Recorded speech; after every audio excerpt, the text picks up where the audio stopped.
Caldwell. She'll begin with an opening statement, and then we'll go to questions. Coach? Happy to get game one done. Wasn't the prettiest. I thought we had some really good spurts where we looked great, exactly how we should look for most of the game. And then I think we had some moments where we looked like a brand new team. And so just going forward, trying to work those things out. And we have another tough opponent and a quick turnaround. So we have a big day tomorrow. We'll go to questions. I'll start with Casey in the back. Aside from just getting it done, game one, just what's the biggest sigh of relief from getting one win and one game under your belt? Yeah, I just think it's one down, 27 more to go. I just think it helps. The more we can play, the better we'll get.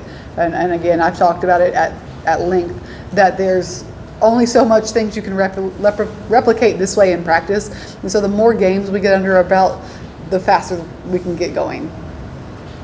We'll go next to Maria, then Cora, and Jack. Z Spearman really, especially that fourth quarter, just came to play and got the fans what they wanted, 100 points on the scoreboard. Just how is she coming along? And that three she hit, I mean, if that's a shot she can consistently make, that's one heck of a... Oh, she can make it consistently, yeah. How is she coming along, and how big is she going to be? Yeah, she's a big piece of what we do.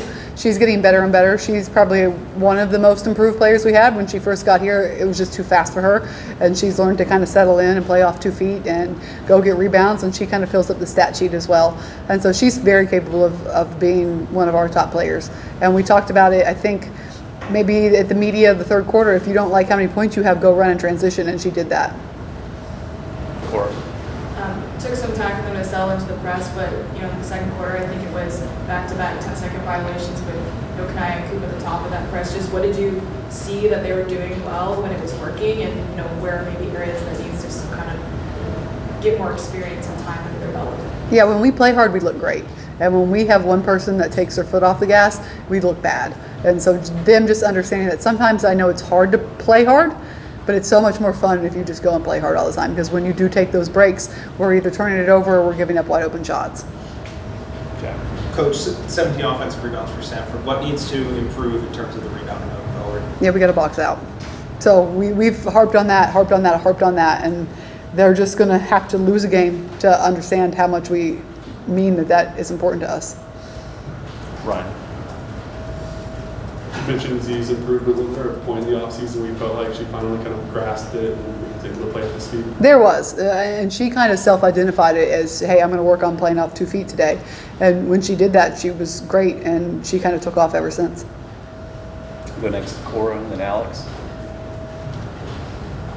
I thought Jewel looked so good all around tonight. She's making some great rotations, having the people on block, and some steals. Just where have you seen her grow on the defensive end, and how does her consistency in all the areas help steady this team? Yeah, it's big. She's our captain, our leader, a senior, and so for her to be able to fill up a stat sheet and get 7 rebounds and be able to score the ball and be able to block those shots, I don't think she got scored on very many times. She was getting deflections. She was all over the floor. She was talking. She was leading. I mean, she's invaluable. Coach, your play style really has a way of getting energy out of the fans, out of the players. How big is that once you get into the grind of a season, just getting that energy? Yeah, it's huge. I think I coach a lot, energy and effort.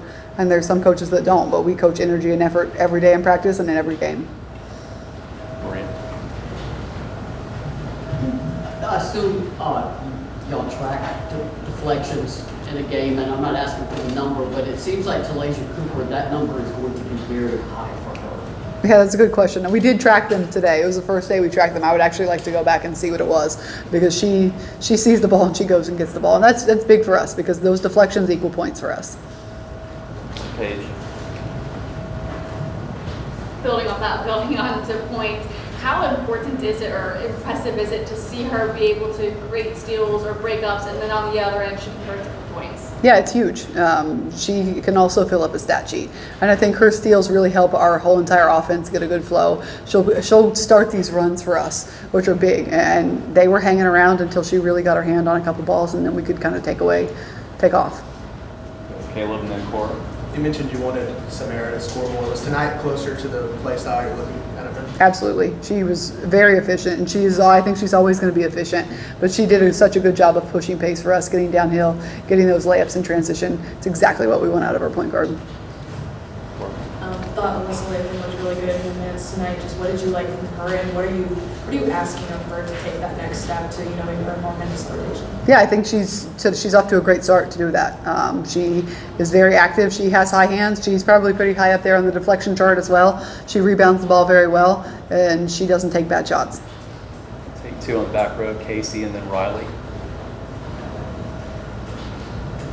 It looks like the team has the ability for anyone to go and have a night. I mean, first half might be Talasia's night, and then second half obviously is Z finishing with the career high and the most points. Just having a team where there is so much depth, how important is that for the longevity of a season and being able to have all that depth to tap into? It's big. It's a big part of what we do. We want to be a hard scout. We want to be able to play through foul trouble. We want to be able to play through off nights. We want to be able to play through injuries. And when you have a roster like this, it definitely helps. Coach, kind of what is your deciding factor when you're doing this 5 in, 5 out? Is it a time, like, okay, it's been a minute and a half, or someone makes a bad, turnover or anything, or is everybody coming out? Most of it's just looking at their volume, looking at their motors and seeing how tired they are. And then, yeah, there are some times where if they don't let the other team go on a run, that we'll get them out of there. Go Jack and then Cora. Coach, back here in 48 hours, how do you sort of prepare the team for a game in 2 days when you have so much running in your system? Yeah, we talked about it. They got to rest, they got to eat, they got to take care of their bodies, and then it's not like we can just show up for our next game. We actually have to prep tomorrow, and so it will be a quick turnaround. And we have to go live. We have to go full court because we have to clean up our turnovers. Not the sharpest shooting night from deep, but did it seem like there was many bad shots? Just they weren't falling. What did you think of the shot selection? And was it kind of just a bad shooting night? Yeah, I think it was a little bit better. They might have been a little bit rushed. We don't have a zone, so when we see a zone, sometimes with the teams I coach, it takes a little bit of time to settle in, just to shooting from different angles and having people closing you out a different way. But I do think it was good that we could shoot the ball pretty pitifully and still not we didn't pout, I don't think, and I don't think we really took our foot off the gas. And sometimes you'll have teams that will just be so into how they're shooting that they won't play as hard, and I didn't really see that tonight. Paige and then Maria. Mentally, do you think the way that you substitute helps keep players who aren't having their best game, keep them locked in because they know they're going to go back in? Like, just the shooter has to keep shooting? Speaking of like Sarah not having her best night, does the substitution help her mentally maybe stay in the game?